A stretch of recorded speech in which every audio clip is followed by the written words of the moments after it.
તો વાત કરીએ સુરેન્દ્રનગરની તો સુરેન્દ્રનગરના ચોટીલાના કાર્બોસેલ ખનન ઉપર દરોડા પાડવામાં આવ્યા, જેમાં એક મજૂરનું મોત નીપજ્યું છે। ત્યારે મજૂરનું મોત નીપજતા દરોડા પાડવામાં આવ્યા હતા, જે 11,70,000નો મુદ્દામાલ પકડી પાડવામાં આવ્યો છે। ત્યારે 150 ફૂટ જેટલા ઊંડા કૂવામાં ખનન ચાલતું હતું।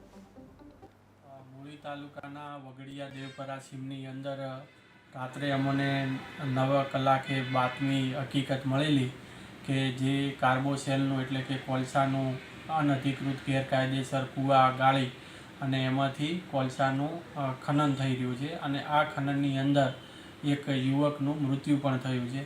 આ હકીકતને અમે તાત્કાલિક ખૂબ જ સેન્સિટિવ અને ગંભીરતાથી લઈ અને સ્થળ ઉપર પહોંચી ગયા। સ્થળ શોધવામાં થોડી તકલીફ પડી, પરંતુ સ્થળ સુધી પહોંચ્યા।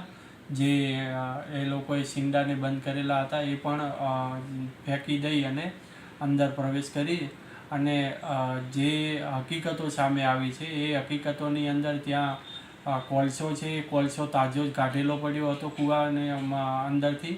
ત્યારબાદ જે કોલસો કાઢવા માટેની ચરખી હોય છે, સાધનો હોય છે, બકેટ હોય છે અને ઇલેક્ટ્રિકલ જે વાયર હોય છે, એ તમામ પ્રકારની જે સામગ્રી છે સામગ્રી મળી આવેલ। અને જે મૃતક છે, મૃતકના આજુબાજુ પૂછતા કોઈ પહેલાં તો કોઈએ બતાવેલું નહીં કે અહીંયા કોઈ આવી ઘટના બની છે, પરંતુ ગામના બે આબરૂદાર લોકોએ જણાવેલ કે આ ખરેખર અહીંયા સાહેબ કે ઘટના બની છે।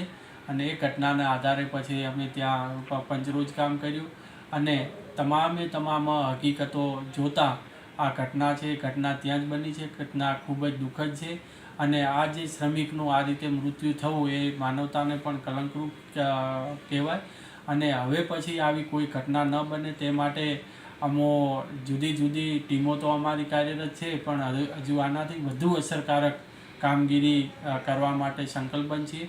રાજ્ય સરકારે પણ આવા જે ખનિજ માફિયાઓ છે, આવી ગેરકાયદેસર રીતે જે ખનનનું ટ્રાન્સપોર્ટેશન કરે છે, સ્ટોરેજ કરે છે, ખનન કરે છે, આવા તમામે તમામ ઉપર એક નેસ્ત નાબૂદ કરવા માટે સરકાર પણ કટિબદ્ધ છે અને એ દિશામાં જ અમે આગળની કાર્યવાહી કરી રહ્યા છીએ।